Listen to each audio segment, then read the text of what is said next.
નમસ્કાર વિદ્યાર્થી મિત્રો, સાથી શિક્ષક મિત્રો. 10મા ધોરણના ત્રીજા પ્રકરણની ચર્ચાઓ આપણે છેલ્લા 3 એપિસોડથી કરીએ છીએ. આજે ચોથા એપિસોડમાં આ જ પ્રકરણનો બાકીનો હિસ્સો આપણે શીખીએ, ચર્ચા કરીએ એ પહેલાં થોડીક આગળની વાત યાદ કરી લઈએ. દ્વિચલ સુરેખ સમીકરણમાં મુખ્યત્વે આપણે જે ભણી ગયા એની વાત યાદ કરીએ તો એનું સ્વરૂપ, એના ઉકેલ માટેના બે રસ્તાઓ, એક આલેખની રીત, એક બેઝિકની રીત.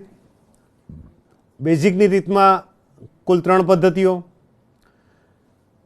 આદેશની રીત, લોપની રીત અને ચોકડી ગુણાકારની રીત. આ ઉપરાંત છેલ્લે આપણે એવા સ્વરૂપની પણ વાત કરેલી કે જેમાં સમીકરણનું સ્વરૂપ સુરેખ ન હોય પરંતુ એનો ઉકેલ શોધવો હોય, તેથી આપણે યોગ્ય આદેશ લઈ અને એને સુરેખ સ્વરૂપમાં પરિવર્તિત કરીએ. એનો આલેખ, એનો ઉકેલ મળી જાય પછી જે આદેશ લીધો હોય એને મૂળ સ્વરૂપમાં રૂપાંતરિત કરી અને સમીકરણનો ઉકેલ શોધીએ, એવા આપણે ઉદાહરણની ચર્ચા લાસ્ટ એપિસોડમાં કરેલી હતી. આ એપિસોડમાં આ 3 પદ્ધતિઓનું હાર્દ સ્વરૂપ એવા કૂટ પ્રશ્નની આપણે વાત કરવાની છે. વિદ્યાર્થીઓને કૂટ પ્રશ્નને ઉકેલવામાં થોડી મુશ્કેલી થતી હોય છે. એનું કારણ એ હોય છે કે આપણી એમાં પ્રેક્ટિસ અને થોડો રસ ઓછો હોય છે. જો યોગ્ય રીતે એને સમજવામાં આવે તો એ કોઈ મુશ્કેલ વસ્તુ નથી. જે આગળની રીતના ઉદાહરણો ગણ્યા એવું જ માત્ર એ સ્વરૂપ છે. માત્ર એનાથી થોડું આગળ એક સાદુરૂપ સમીકરણ બનાવવાનું, સ્વરૂપ બનાવવાનું કામ કરવાનું હોય છે. આપણી આ પ્રકરણની વાતના, કૂટ પ્રશ્નની વાત શરૂ કરીએ એ પહેલાં આખા પ્રકરણમાં હેતુલક્ષી પ્રશ્નો ઉપયોગી થાય એવી એક નાનકડી ચર્ચા કરી અને આપણે આપણી વાતને આગળ વધારીએ. એવી એક સ્લાઇડ આપણે જોઈએ કે જે આપણને હેતુલક્ષી પ્રશ્નોમાં ખૂબ જ ઉપયોગી થઈ પડે એવી છે. તમે જુઓ, તમારી સામે જે એક ટેબલ છે એની ચર્ચા કરીએ આપણે ટૂંકમાં. આપણી પાસે 3 ઉકેલની સંખ્યાના વિકલ્પ છે અને એમાં સુસંગત છે કે નહીં, પછી એનો આલેખ કેવો હોય અને એની શરત કઈ છે. આ 3 વાત છે. તો પહેલો વિકલ્પ છે ઉકેલની સંખ્યા 1 હોય. 1 એટલે કે અનન્ય. હવે સ્વાભાવિક છે કે ઉકેલ હોય તો એ સુસંગત હોય જ, એટલે છે. અને એનો આલેખ કેવો હોય તો કે એક જ બિંદુમાં છેદે. અને એની શરત, આપણે લાસ્ટ એપિસોડમાં એની ચર્ચાઓ થઈ હતી, એક ઉદાહરણ પણ જોયું હતું P વાળું, કે જ્યારે એક્સના સહગુણકો અને વાયના સહગુણકોનો જે ગુણોત્તર છે, એટલે કે A1/A2 અને B1/B2, આ બંનેનો ગુણોત્તર જો સમાન ન હોય, એટલે કે નોટ ઇક્વલ ટુ હોય, ત્યારે હંમેશા આપણને એનો એક અનન્ય ઉકેલ મળે છે અને એ સમીકરણ છે એ સુસંગત કહેવાય અને એનો આલેખ હંમેશા આપણને એક બિંદુમાં છેદતો એવો મળે. સ્લાઇડમાં આગળ બીજી વાત જોઈએ તો ઉકેલની સંખ્યા 0 હોય. તો 0 એટલે, સ્લાઇડ ઉપર ધ્યાન આપ્યું મિત્રો, 0 એટલે ખાલી ગણ કે જેનો ઉકેલ છે જ નહીં. હવે જેને ઉકેલ નથી તો એને સુસંગત કહી શકાય. કઈ રીતે કહી શકાય? આપણે હમણાં જ જોયું હતું કે જો ઉકેલ હોય તો સુસંગત છે તો આપણે હા કહી, જ્યારે અહીંયા આપણે ના કહીશું, ના સુસંગત નથી. એનો આલેખ કેવો મળશે તો કે 2 સમાંતર રેખાઓ મળશે, કારણ કે બંને રેખાઓ એકબીજીને છેદશે નહીં. અને એની શરત પહેલાંથી થોડું ઉલટું છે કે A1/A2 અને B1/B2 જ્યારે નોટ ઇક્વલ ટુ હતા પહેલાંમાં, જ્યારે અહીંયા ઇક્વલ ટુ છે, એટલે કે એક્સના સહગુણક અને વાયના સહગુણકનો ગુણોત્તર હંમેશા સમાન હશે, પરંતુ અચળ પદ સાથેનો ગુણોત્તર અલગ હશે. આવી સ્થિતિનું નિર્માણ થાય ત્યારે એને ઉકેલ મળતો નથી. અને છેલ્લો ઉકેલની સંખ્યા અનંત ગણ. અને અનંત ગણ હોય એટલે ઉકેલ તો છે, એટલે એને સુસંગત જ કહેવું પડે. વિશેષમાં એને આપણે સુરેખ અવલંબી પણ કહીએ છીએ. એનો આલેખ 2 સંપાતી રેખા મળે, એક પર બીજી રેખા. અને શરત બહુ જ સ્પષ્ટ છે, કારણ કે સમીકરણો એકરૂપ હોવાના છે, સરખા હોવાના છે. એટલે કે ત્રણે ત્રણનો જે ગુણોત્તર છે, એક્સના સગુણક, વાયના સગુણક અને અચળ પદના સગુણક, એ ત્રણે ત્રણનો ગુણોત્તર એ સમાન હશે. આ ત્રણ વસ્તુ બહુ મહત્ત્વની મિત્રો. અહીંયા ગુણોત્તર સમાન નથી. જ્યારે અહીંયા ગુણોત્તર એ બંને સમાન છે પણ અચળ પદ સાથે અલગ છે. જ્યારે અહીંયા ત્રણે ત્રણ ગુણોત્તર સમાન હશે. આવી સ્થિતિ છે ત્યારે આપણને અનંત ગણ ઉકેલનો મળે છે. આ એક સ્લાઇડ ઉપરથી તમને ઘણી બધી વસ્તુઓ મળી જશે. તમે આની નોંધ બરાબર જો તમારી ચોપડીમાં તમારી રીતે રાખશો તો તમને ઘણા બધા પ્રશ્નોનો જવાબ ઉકેલવામાં આ માહિતી ઉપયોગી થઈ પડે એવી છે. આટલી વાત કર્યા પછી આપણે હવે કૂટ પ્રશ્ન તરફ આગળ વધીએ. આ ચેપ્ટરનો બહુ જ મહત્ત્વનો મુદ્દો કહી શકાય એવો. જુદી જુદી રીતો તો આપણે ઘણી શીખ્યા, પણ કૂટ પ્રશ્નનો અભ્યાસ હવે કરવાનો છે. કૂટ પ્રશ્ન વખતે એવું પણ થાય છે કે ઘણીવાર કૂટ પ્રશ્ન પૂછવામાં આવે પણ એનો કઈ રીતથી ઉકેલ શોધવાનો છે કહેવામાં ન આવ્યું હોય. જો એવું હોય તો આપણે ત્રણ પૈકીની કોઈ પણ રીતથી એનો ઉકેલ શોધી શકીએ. પણ ઘણીવાર મિત્રો એવું છે, સ્વાધ્યાયમાં પણ એવી સ્પષ્ટતાઓ છે કે તમને કૂટ પ્રશ્ન આપેલો હોય અને સ્પષ્ટ કહેવામાં પણ આવ્યું હોય કે તમે આનો ઉકેલ ચોકડી ગુણાકારની રીતે કરો અથવા લોપની રીતે અથવા આદેશની રીતે. તો આપણે એનું અનુસરણ કરવું જ પડે અને એ રીતે જ શોધવું પડે. સ્પષ્ટતા ન હોય તો આપણે કોઈ પણ ઉકેલ કરી શકીએ છીએ. તો આ કૂટ પ્રશ્નો આપણે શીખીએ એ પહેલાં એમાં થોડીક એવી બાબતો છે કે જે આપણે જો બરાબર સમજી લઈએ તો કૂટ પ્રશ્નનું હલ કરવું આપણને સહેલું પડે. એવી અગત્યની જે બાબતો છે એની આપણે ચર્ચા કરીએ એક પછી એક. કારણ કે કૂટ પ્રશ્ન છે એ થોડું ધીરજ માગી લેવું કામ છે. એને શાંતિથી સમજવો પડે, એક બે વાર વાંચવો પડે અને પછી એના આધારે સમીકરણ તરફ આગળ વધી શકાય. જો એકવાર સમીકરણ બની જાય મિત્રો તો પછી તો બધું આપણે હમણાં ભણ્યા એવું જ છે. આગળના એપિસોડમાં જે રીત ભણ્યા એ જ છે. પણ એના સમીકરણો બનાવવા એમાં ઘણીવાર થોડી દ્વિધા થતી હોય છે. પણ જો પ્રેક્ટિસ કરીએ તો બહુ વાંધો આવતો નથી. એટલે એવા કૂટ પ્રશ્ન શીખવા માટે શું શું જરૂરી છે એવી થોડી બાબતો છે જોઈ લઈએ. પહેલી સ્લાઇડમાં આપણે વાત કરીએ કે કૂટ પ્રશ્ન તમે ઉકેલો એ પહેલાં તમારે અમુક બાબતો ધ્યાનમાં રાખવી જોઈએ. કેવી? તો પહેલી વાત તો બહુ સામાન્ય છે કે આપેલ કૂટ પ્રશ્નને તમે ધ્યાનથી વાંચો. બહુ ઉતાવળે નહીં, એકદમ શાંતિથી વાંચો. એમાં કઈ કઈ માહિતી આપી છે, કેટલા ચલ નીકળે છે, કોણ કોણ ચલ છે, કયા આંકડાઓ છે, શું છે, એ બધું નિરાતે એક બે વાર વાંચો. ઘણીવાર એવું બને મિત્રો કે પરીક્ષાનું વાતાવરણ હોય એટલે કોઈ એવી ભળતી વધારાની માહિતી આપવામાં આવે જે તમને ખોટા રસ્તે લઈ જાય. ખરેખર એ માહિતીનો કોઈ ઉપયોગ જ ન હોય એમાં. પણ આવું થતું હોય છે ક્યારેક ક્યારેક દાખલાઓમાં કે વધારાની કોઈ માહિતી એડ કરી દેવામાં આવે અને આપણે એ માહિતીને ધ્યાનમાં રાખીએ અને આપણે પ્રયત્ન કર્યા રાખીએ અને આપણે નિષ્ફળ જઈએ. એટલે કૂટ પ્રશ્નને વાંચો, સમજો, એમાં આપણું શું કામનું છે એને જરા રફમાં નોંધી લ્યો અને પછી એનું એનાલિસિસ કરી અને સમીકરણ તરફ આગળ વધવાનો પ્રયાસ કરીએ. એટલે પહેલો મુદ્દો છે એને બરાબર નિરાતે મનથી ધ્યાનથી સમજી અને વાંચવાનો એક કે બે વાર. ત્યાર પછી વાંચતા વાંચતા તમે જોઈ શકશો કે પ્રશ્ન આવશે છેલ્લે કે શું છે, તમારે શું કરવાનું છે. એમ કે ભાઈ અખિલા ચકડોળમાં કેટલી વાર બેઠી હશે, કે અખિલા ઉપલા રમત કેટલી વાર રમી હશે, ગણિતની કિંમત શું હશે, વિજ્ઞાનની કિંમત શું હતી. આવો કોઈ પ્રશ્ન છેલ્લે આવશે. એ જે પ્રશ્નો હોય બે એના આધારે તમે ચલ નક્કી કરી લો અને એને એક્સ અને વાય ધારો. એ તમે રકમ વાંચશો એટલે તમને એ બે બાબતો ધ્યાનમાં આવશે જ. અને એ બંને બાબતો એટલે તમારા ચલ એક્સ અને ચલ વાય, જે જ આપણા ચેપ્ટરનું નામ છે દ્વિચલ, તો એને ઓળખી લેવાના છે. ત્યાર પછી જે શબ્દોનો ઉપયોગ એમાં થાય છે એ શબ્દો ઘણીવાર આપણને ભૂલ ખવડાવે છે. એની વાત કરી લઈએ. આવા શબ્દો અવારનવાર આવતા હોય છે, આપણે વ્યવહારમાં પણ વાપરીએ છીએ. કે રકમમાં શબ્દો હોય ગણા. ગણા એટલે એમ કે ભાઈ મારાથી સચિનની ઉંમર 4 ગણી છે અથવા 2 ગણી છે અથવા મારા કરતાં રમેશ પાસે 3 ગણા રૂપિયા છે. આવા શબ્દો આપણે વાપરતા હોઈએ છીએ. તો આ જે ગણા શબ્દ છે એ એકચ્યુઅલી ગુણાકારની વાત કરે છે. તો ગણા શબ્દ આવે ત્યારે તમારા મનમાં એ સ્ટ્રાઇક થવી જોઈએ કે આ ચલ સાથે ગુણાકારની વાત કરે છે. તો ગણા શબ્દ જ્યાં હોય એને ગુણાકારના સંદર્ભમાં લેવાનો છે. સ્લાઇડ જોઈએ આપણે. ઉદાહરણ આપ્યું છે. ઉદાહરણમાં કહ્યું છે પેલું કે એક્સના 4 ગણા, આવું કહ્યું હોય. એક્સ એટલે કોઈ પણ હોઈ શકે. અહીં તો માત્ર આપણે એક્સ વાય લીધા છે. એક્સ કોઈ પણ બાબત હોઈ શકે. તો એક્સના 4 ગણા એટલે તમારે એક્સને 4 વડે ગુણવા જ પડે. એટલે તમે જો x ગુણ્યા 4 કર્યા અને આપણો જવાબ જે છે એ 4x આવ્યો.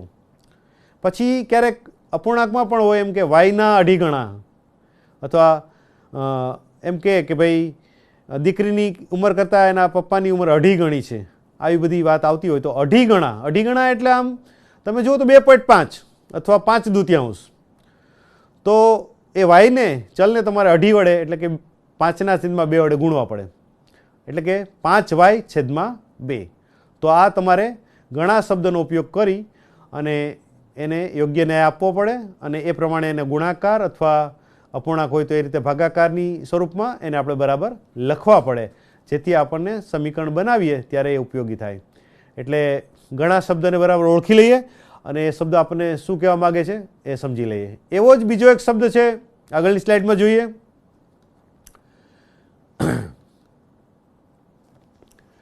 હા, રકમમાં આવો એક શબ્દ હોય, મોહ ભાગ શબ્દ. તો મોહ ભાગ એટલે શું? એટલે એમ કહ્યું હોય કે રમેશ પાસે કૌશિક કરતા ચોથા ભાગની ચોપડીઓ છે, આવું કીધું હોય. ચોથા ભાગની ચોપડીઓ એટલે કોઈ ઘટના છે એનો ભાગ કીધો હોય એમ. તો આપણે ઘણીવાર વસ્તુ હોય અને પછી બધાને કહીએ છીએ ને ભાગે મળીને વેચી લેવાની એમ, તો એ જે ભાગ છે એ જ વાત છે. આ કેટલામો ભાગ એમ. આપણે ઘણીવાર આ વસ્તુઓનો ઉપયોગ વ્યવહારમાં પણ કરતા હોઈએ છીએ કે ભાઈ આપણે આપણી જે આવક હોય એનો 10મો હિસ્સો કે 10મો ભાગ આપણે કોઈ સારા સામાજિક કાર્ય માટે કે કોઈ ગરીબ વર્ગના લોકો માટે આપણે એનો ઉપયોગ કરવો જોઈએ, આવું આપણને આપણા વડીલો આપણી સંસ્થાઓ કહેતા હોય છે. તો એ મોહ ભાગ એમ, 10મો ભાગ છે એ ધર્માડા માટે કાઢવો જોઈએ કે 10મો ભાગ સામાજિક કાર્ય માટે કે કોઈ વંચિત વર્ગો માટે, આ પ્રકારની વાત આપણે કરતા હોય. તો એ મોહ ભાગની વાત છે. મોહ ભાગ એટલે શું? એનું ઉદાહરણ સાથે જોઈએ આપણે. એટલે કે રકમમાં તમને એમ કહેવામાં આવે કે મોહ ભાગ, તો એનો આપણે ભાગાકાર કરવાનો છે. જેમ પહેલામાં ગુણાકાર કર્યો ગણામાં, એમાં ભાગાકાર કરવાનો છે. કેવી રીતે જોઈએ? એમ કહ્યું x/7 ભાગ. x મેં હમણાં કહ્યું એમ કોઈ પણ હોઈ શકે, પગારનો 7મો ભાગ આમ કેવું હોય તો કહી શકાય. તો x/7 એટલે એને ભાગવાના છે. x/7 ભાગ એટલે x/7. એમાં અપૂર્ણાંક એ હોઈ શકે, આગળ જોયું તો એમ કે y/3 ભાગ. 3/2 એટલે અહીંયા આમ જોઈએ તો 1.5ની વાત છે. તો y/3 ભાગ એટલે yને તમારે 3/2 વડે ભાગવા પડે, એટલે 3y/2. એટલે તમે yને 3/2 વડે ગુણીએ એટલે 3y/2. એટલે આ પ્રમાણે આપણને 7મો ભાગ કે 3/2 ભાગ એનો આપણે ચલ સાથે પરિણામ મેળવી શકીએ છીએ અને પછી આપણે એનો ઉપયોગ સમીકરણમાં કરી શકીએ. પછી આગળ જોઈએ. ત્યાર પછી બીજી એક વાત એવી હોય છે કે રકમમાં ઉમેરવા અને તફાવત, એટલે ઉમેરવા એટલે વધારવા અને તફાવત એટલે ઓછા શબ્દોનો ઉપયોગ હોય. દાખલા તરીકે એમ કીધું x/9 ઉમેરવા, તો એ બહુ સરળ છે. આમ તો x/9 ઉમેરવા એટલે x+9 કરવા. અથવા એમ કે x એ y/4 જેટલા વધારે છે. જો આવું આવે ત્યારે ગભરાઈ જવાય છે. x એ y/4 જેટલા વધારે છે એટલે y/4 જેટલા વધારે એટલે y/4 ઉમેરવા પડે, એટલે x બરાબર y+4. એ જ રીતે એમ કીધું હોય કે y એ x/7 જેટલા ઓછા છે. 7 જેટલા ઓછા છે કોનાથી? x થી. તો x માંથી 7 બાદ કરવા પડે, x - 7 બરાબર y. એટલે આવી પણ કોઈ પ્રશ્નમાં વિગતો આવતી હોય છે કે x એ y/4 જેટલા વધારે તો તમારે ઉમેરીને કહેવું પડે, y એ x/7 જેટલા ઓછા તો તમારે x માંથી 7 જેટલા બાદ કરી અને y કહેવું પડે. આપણે યાદ હશે તમને પહેલા એપિસોડમાં વાત થઈ હતી કે અખિલાની ઉપલામાં રમવાની સંખ્યા ચકડોળમાં રમેલી એના કરતાં અડધી છે. આ તમને યાદ હશે. તો 1/2 આપણે કર્યા હતા, તો આ વસ્તુનો ઉપયોગ ત્યાં પણ થયો હતો. એટલે કૂટ પ્રશ્નમાં પણ આ બધી બાબતોનો ઉપયોગ થાય છે. એટલે આવી ઘણા મોહ ભાગ, વધારે ઓછે, આવી બધી વસ્તુનો ઉપયોગ થાય છે. એવી હજી થોડી 1-2 બાબતો છે એનો આપણે વાત કરીએ. આગળ સ્લાઇડમાં જોઈએ.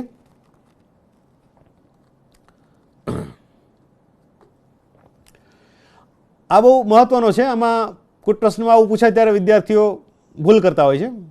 ઉંમર માટે હોય છે કે 5 વર્ષ પહેલાંની ઉંમર અને 6 વર્ષ પછીની ઉંમર, આવું કે. જો આ બાબતમાં આપણે એને સમજીએ નહીં બરાબર તો આપણો જવાબ છે એ બહુ વિચિત્ર આવી શકે છે અને આપણે માર્ક્સ મેળવી નથી શકતા. દાખલા એમ કોઈ 5 વર્ષ પહેલાંની ઉંમર, 5 વર્ષ પહેલાંની એટલે શું? આજની વાત કરું તો આજે આજના દિવસની વાત કરીએ તો આજે એમ કે કોઈ વ્યક્તિ કે આજે મારી ઉંમર 45 વર્ષની છે, તો 5 વર્ષ પહેલાં એટલે લગભગ 2014 ગણીએ આપણે, 19ને ધ્યાનમાં રાખીને, તો 2014માં મારી ઉંમર કેટલી હોય આવી વાત થઈ. તો આજે મારી જે ઉંમર હોય એમાં મારે 5 વર્ષ પહેલાંની ઉંમર જોતી હોય તો 5 સ્વાભાવિક છે બાદ કરવા પડે, કારણ કે પહેલાં ભૂતકાળમાં જવાનું છે. એટલે 5 વર્ષ પહેલાંની ઉંમર, તો એમાં તમારે હાલની ઉંમરમાંથી 5 બાદ કરવા પડે. હાલની ઉંમરને આપણે અહીંયા એક્સ ધાર્યા છે, એક્સ -5. હવે એમ કે 6 વર્ષ પછીની ઉંમર, 6 વર્ષ પછીની ઉંમર એટલે ભવિષ્યમાં જવાનું છે. આજે 45 વર્ષ હોય કોઈના, તો 6 વર્ષ પછી એટલે ઉમેરવા પડે. તો આજે x વર્ષ હોય અને 5 વર્ષ પહેલાં ભૂતકાળમાં ગયા તો x -5 કર્યા, તો 6 વર્ષ પછી એની ઉંમર x + 6 થાય. એટલે 45 વર્ષની વ્યક્તિ આજે હોય તો એ 2014માં 40 વર્ષની હતી, અને આજે 45 વર્ષની વ્યક્તિ હોય તો 6 વર્ષ પછી એટલે 2025માં એની ઉંમર 6 વર્ષ પછી એટલે લગભગ 51 વર્ષ જેવી થાય.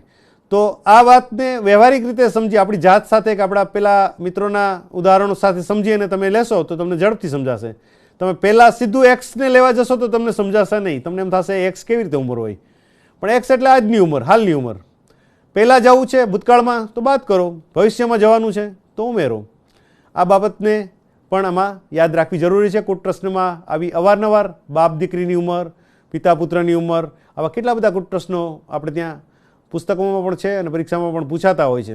અને એમાં જો આપણે સમજવામાં બરાબર ધારવામાં ભૂલ ખાઈ જઈએ તો આપણો જવાબ વિચિત્ર આવે છે. વિચિત્ર એટલે આપણને ખબર પડી જાય કે આપણો જવાબ એવો આવે કે પિતા અને પુત્રની ઉંમર જે વાસ્તવિક હોવી જોઈએ એના કરતાં ઉલટી આવે, પિતાની ઉંમર નાની આવે અને પુત્રની મોટી આવે, આવું થાય જો આપણે બરાબર ધાર્યું ન હોય તો.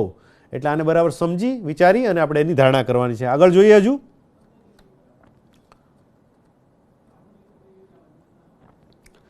આ બહુ જ અગત્યની વસ્તુ છે, કુટ પ્રશ્નમાં ખૂબ જ પૂછાય છે અને સામાન્ય જ્ઞાનની વાત છે.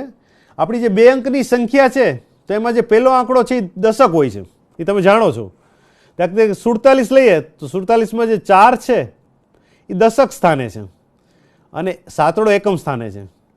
તો 47 એકચ્યુઅલીમાં જે 4 છે એ 4 નથી, આમ તો 40 છે અને આ 7 છે. એટલે 4ની આરે 10 ગુણાયેલા છે, 10 + 4, 10 × 4 એટલે 40 અને વત્તા એકમનો આંકડો 7.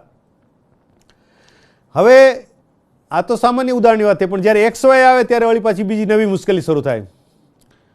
તો દશકની સંખ્યા x અને એકમની સંખ્યા y હોય. દશકની સંખ્યા કઈ છે? x. x એટલે અહીંયા આપણે જે 4 કીધા હતા એ હવે x થઈ ગયા.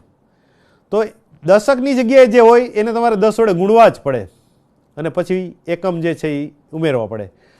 તો દશકની સંખ્યા જો x હોય તો xને તમારે 10 વડે ગુણવા જ પડે. 10 × x વત્તા એકમની y, એટલે આનો ગુણાકાર કરો એટલે જવાબ આવે 10x + y.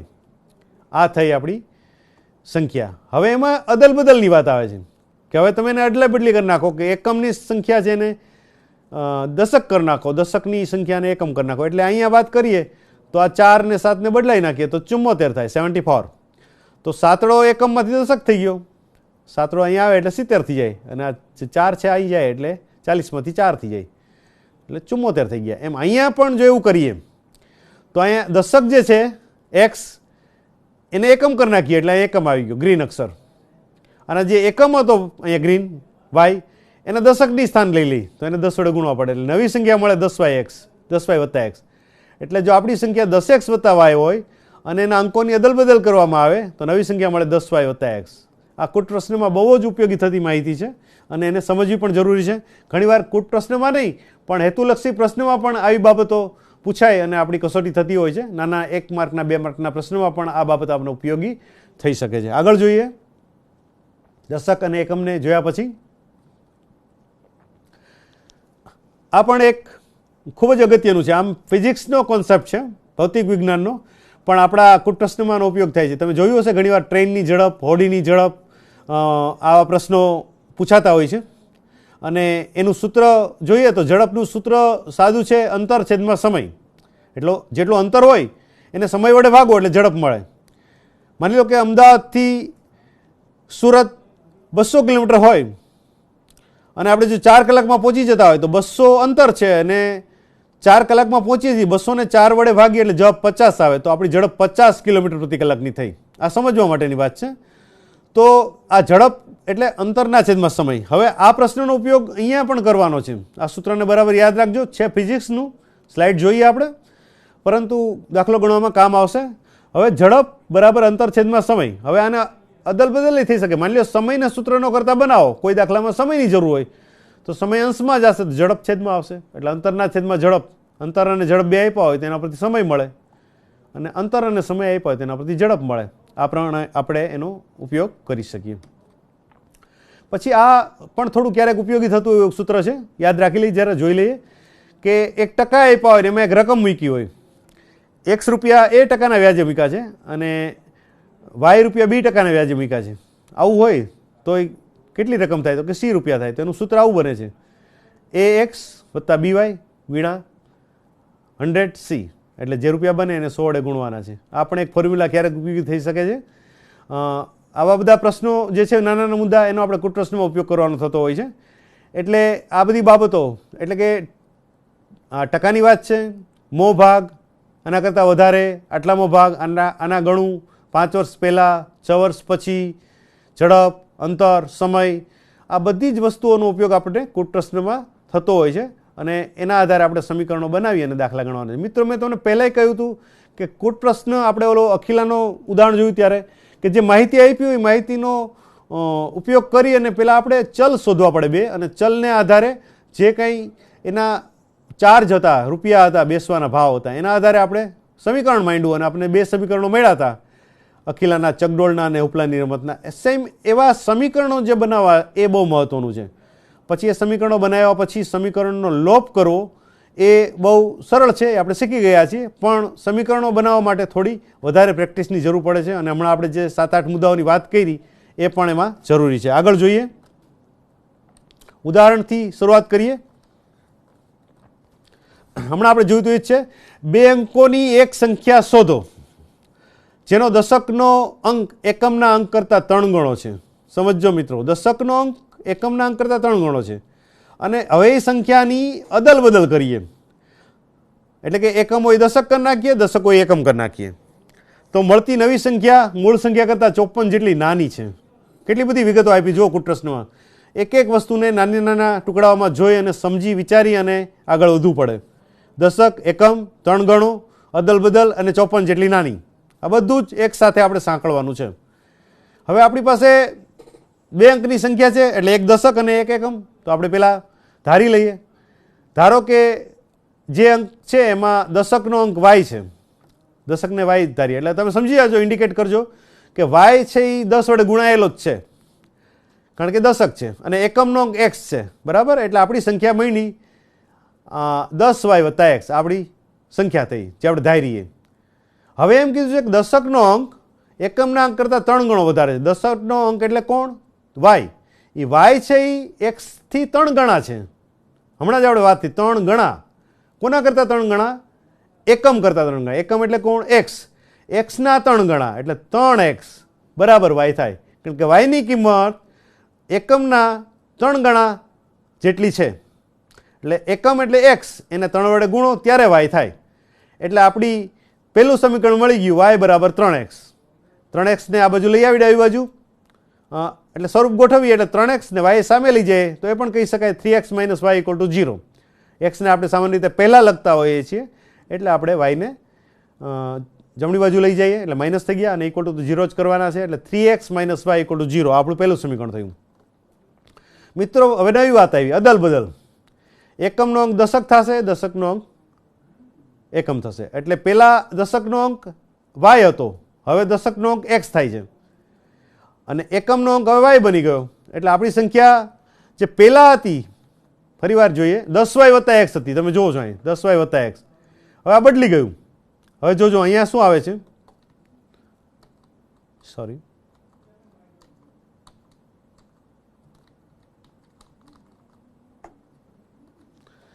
નવી સંખ્યા આવી 10x + y. આ અદલ બદલ કર્યા પછીની સંખ્યા છે.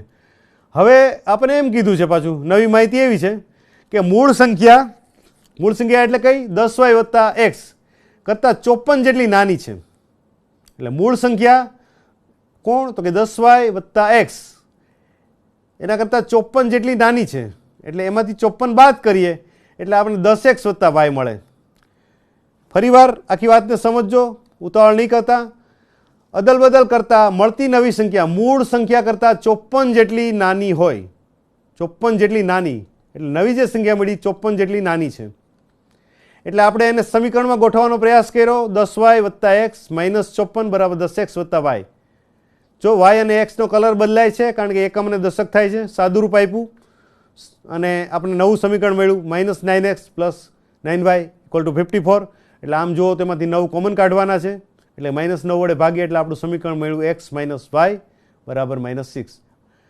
9 કોમન કાઢી લઈએ અથવા ભાગીએ એટલે આપણને સમીકરણ મળશે x minus y equal to -6. પહેલું હતું 3x minus y equal to 0, બીજું હતું x માઇનસ y બરાબર -6. આ બંને સમીકરણ મળી ગયા. હવે આમાં કશું આપણા માટે અજાણ્યું કે મુશ્કેલ નથી.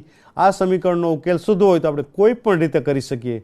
જો આપણને કહેવામાં આવ્યું એ રીતે પણ લોપ, ચોકડી અથવા આદેશની રીતે આનો ઉકેલ શોધવો હોય બહુ જ સહેલો છે. જો તમે આમાં વાયનો લોપ કરવો હોય તો તમારે કશું કરવાનું જ નથી, ખાલી નિશાની બદલાવાની છે. અને જો એક્સનો લોપ કરવો હોય તો તમારે 3 વડે ગુણવાના છે.